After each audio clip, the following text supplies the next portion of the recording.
सच्चाई सच छुपने नहीं देंगे। देखिए, अनंत कुमार हेगड़े मानसिक रूप से मतलब पागल व्यक्ति हो चुके हैं और यह उनका बयान नहीं है। फिर किसका है? यह सीधे सीधे आरएसएस का बयान है, यह बीजेपी का बयान है। मुंह उनका है कहने के लिए। और यह देश को आज अब बहुत गंभीरता से समझने की जरूरत है कि बीजेपी की मंशा क्या है इस देश में। बीजेपी समर्थन जो जनता से ले रही है, उस समर्थन का लाभ जनता को विकास के नाम पर, नौकरी के नाम पर देना चाहिए, रोजगार के नाम पर देना चाहिए, महिलाओं की सुरक्षा के नाम पर देना चाहिए, जो नहीं दे पा रही है। उनका कहना साफ साफ ये है कि कहीं ना कहीं जब संविधान बना होगा तो कहीं ना कहीं हिंदू लोगों के लिए भेदभाव किया। अच्छा, क्या आपका शुभ नाम क्या है, पहले हमको ये बताइए। पूनम। पूनम जी, आप हिंदू हैं? क्या भेदभाव आपको नजर आता है कि जो मतलब कि दूसरे धर्म के लिए विशेष संविधान में कुछ रखा गया है? आप बताइए ना, संविधान के बारे में जानती हैं? मैं हेगड़े को चैलेंज करता हूँ एक अधिवक्ता होने के नाते कि आप आओ, बैठो और बहस करो कि किसके अधिकारों का हनन संविधान में किया। किसी एक व्यक्ति जो बता दे कि जिसके अधिकारों का हनन संविधान में किया गया हो। संविधान एक ऐसी ताकत है सबके लिए जिसमें सबकी जरूरत की पूर्ति की गई है और हर व्यक्ति को उस संविधान में जगह मिली हुई है। संविधान ने किसी का हनन नहीं किया है। बाबा साहब भीमराव अम्बेडकर ने जिस संविधान का गठन और उस संविधान को किसी एक लोगों ने बनाया है। हेगड़े को पता होना चाहिए, उसका बाप भी कहीं ना कहीं उसके ब्लड में गंदा खून जो दौड़ रहा है आरएसएस का, अंग्रेजों का, उस हेगड़े को पता होना चाहिए। उस संविधान के बनाने की जो संविधान सभा थी, वो उसमें लगभग 90% हिंदू लोग थे। 90% हिंदू लोगों ने उस संविधान का गठन किया है बाबा साहब भीमराव अम्बेडकर के नेतृत्व में, और एक लंबे विचार विमर्श के बाद उस संविधान को दिया गया है देश को। और कह रहा है कि संविधान बदलने की जरूरत है। इस देश को अब जरूरत है बीजेपी की सत्ता बदलने की। और 2024 में आप देख लीजिएगा, इनकी सत्ता जा रही है। ये खुद बहुत परेशान है, छटपटाए हुए हैं ये लोग। क्या लग रहा है, अगर बीजेपी सरकार सत्ता में आती तो परिवर्तन होगा और जनता पे क्या असर पड़ेगा? अच्छा, क्यों आती है बीजेपी सरकार, क्यों आती है बताइए? क्योंकि मोदी जी कह रहे हैं 400 पार। मोदी जी जनता को भ्रमित कर रहे हैं। मोदी जी जनता, अच्छा कैसे वो 400 पार कर रहे हैं? वो क्या है? इस देश के प्रधानमंत्री न है जी।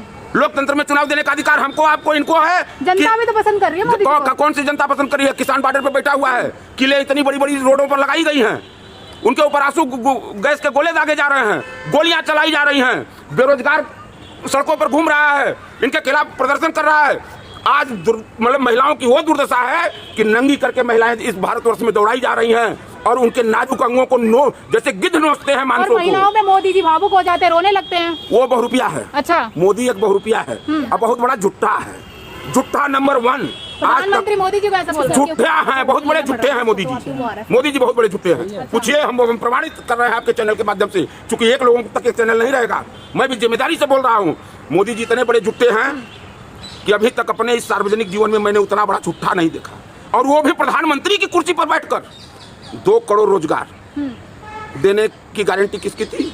मोदी ने दिया था। महिलाओं को सुरक्षा देने की गारंटी किसकी थी? मोदी की। ये गारंटी उनकी की नहीं, जिस गारंटी का प्रचार कर रहे हैं, ये गारंटी उनकी थी कि महिलाओं को सुरक्षा दी जाएगी।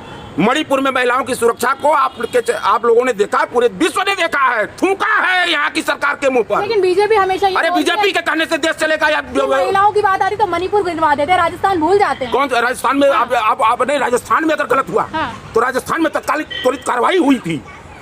अगर आप ये बात राजस्थान में गलत हुआ है तो त्वरित कार्रवाई वहाँ की तत्कालीन सरकार जो गहलोत साहब की थी, उसने कार्रवाई किया, गिरफ्तार किया। लेकिन मुद्दे तो उठते हैं ना। सुनिए, आपके पास तो इतनी कालिख लगी है कि मणिपुर जा भी नहीं सकते। आप तो गए भी नहीं, आप तो गए नहीं। आप तो छोड़िए उतनी बड़ी बात, यही आपके सर पर नंगा नृत्य कर रहा है ब्रिजभूषण, नंगा नृत्य कर रहा है, बेशर्मी से कहता है कि मेरा जलवा चला है और हमेशा चलता रहेगा।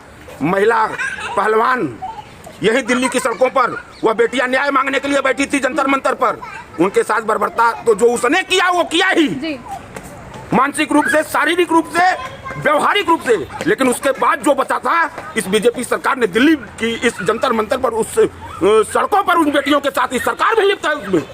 लेकिन बीजेपी सरकार हमेशा दावे करती है कि हमारे राज्य में सुरक्षा, महिलाएं सुरक्षित हैं और कहीं ना कहीं किसानों को भी हम दुगनी आय दे रहे हैं। देखिए किसानों को इतनी आय मिल रही है, क्योंकि मैं भी एक किसान हूँ छोटा सा, और वो दर्द अगर हमसे पूछिएगा, मैं 3 बेटियों का पिता हूँ, एक बेटा है मेरे पास।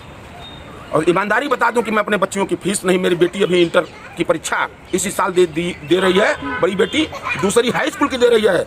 यह बात मैं इसलिए कह रहा हूं कि आज उसने हमसे कहा है कि पापा BA LLB का फॉर्म निकला हुआ है, मुझे भरना है। आप जानती हैं कि COP के तहत सारी परीक्षाएं हो रही हैं। 1800 रुपये उसकी फीस। दूसरी ने तुरंत कहा है कि मुझे CHS का भरना है। सारे जोड़कर उसने बताया है कि मुझे 4000 रुपये चाहिए। और मैं किसान होने के नाते चूंकि पिता हूँ, उस दर्द को मैं समझता हूँ, मैं नहीं कर पाया हूँ। हमने कहा कि बेटा 2-4 दिन का मुझे मोहलत दीजिए। किसानों की आय की दुगनी की बात करते हैं। किसानों को इन्होंने मतलब वो रेत दिया है कि किसान मतलब वो जो सड़कों पर तंबू लगाकर रात में 1 साल तक यहीं पर किसान पिछले साल मतलब चारों तरफ दिल्ली को घेरे रहे, हजारों लोग उसमें मर गए और फिर वही आ रहे हैं। अगर आपने मान लिया होता है, आय दुगनी हो गई होती तो क्या जरूरत है किसानों को आने की? आरोप तो ये भी लगाया जा रहा है ना कि नकली किसान है, कहीं ना कहीं खालिस्तानी के। अच्छा, नकली किसान भी होते हैं? नहीं, ये है मतलब बड़ा हास्यास्पद ये चीजें हैं। जो भी कह रहा है वो उसके मुंह पर पान खाकर थूकने का मन कर रहा है मेरा। मैं बनारसी हूँ और पान खाकर थूकने का मन कर रहा है उसके मुंह पर कि जो व्यक्ति किसानों को नकली कह रहा है। इसका नहीं बयान आ रहे थे। और जो नकली कर रहा है उसको मैं दोगला कह रहा हूँ। वो दोगला की औलाद है, वो दोगले की औलाद है। अगर किसान को नकली कर रहा है, मजदूर को नकली कर रहा है, तो दोगले की औलाद है वो, चाहे वो जिस विचारधारा का व्यक्ति हो। किसानों पर जो देश का पेट भरता हो, किसान हर दिन रात चलाकर खेत में मेहनत करता हो, उसको पता नहीं चलता है कि मेरे पास जूते हैं कि नहीं है। अच्छा, एक लास्ट सवाल ये है कि अगर जिस तरीके से अभी मल्लिकार्जुन खड़गे ने कहा है कि अगर संविधान को छेड़छाड़ की जाएगी तो कहीं ना कहीं देश में बहुत सारी मतलब दिक्कत, हंगामा हो सकता है, तो आप किस नजर से? अच्छा, एक चीज बताइए कि संविधान को अगर कमजोर किया जाएगा तो आप न मुझसे प्रश्न पूछ पाइएगा न मैं जवाब दे पाऊंगा। अब मोदी सरकार RSS की विचारधारा इस देश में लोकशाही लाना चाहती है, लेकिन बीजेपी ने तो कहीं ना कहीं पलड़ा साफ कर लिया ना अपने उस। अरे मेरी बात को आप भी समझिए ना। बीजेपी ने वो तो अंत में यही कह देती है, अपने सांसद को कहती है, ब्रिजभूषण को और उसको क्या नाम था, चिन्मयानंद साधु को और वो कुलदीप सेंगर को टिकट देती है, अपना सिंबल देती है, अपना जिताती है, अपने समर्थन लेती है अपने। और जब वो बलात्कार कर लेते हैं, चोरी कर लेते हैं, छिनारा कर लेते हैं, तो उनको वो फिर कहती है कि नहीं, इनसे इनका निजी बयान है। अच्छा। सब कुछ दिया तुमने, पाला पोसा तुमने, व्यभिचार तुमने कराया, और जब कर दिया तो जनता में के बीच में फंस रहे हो तो करो कि मेरा कोई मतलब नहीं है।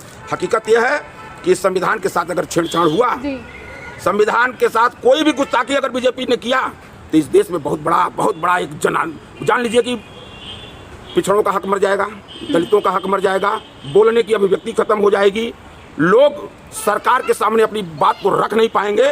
और मोदी जी इस देश के राजा बनना चाहते हैं, लोकशाही आ जाएगी और फिर वही होगा कि जैसे पहले के राजा पेड़ में बांध कर लोगों को पिटवाते थे और दिन भर काम कराने के बाद, इतिहास का मैं पढ़ा हूं जो भी, कि घर में बेटा मर गया है राजशाहियों में और उस मजदूर को 6 बजे तक हल चलाना है तो चला दो, उसको ये पता है कि मेरे बेटे की लाश घर में पड़ी है लेकिन वो घर नहीं जा सकता था अपने। वही चीज मोदी जी लाना चाहते हैं इस देश में।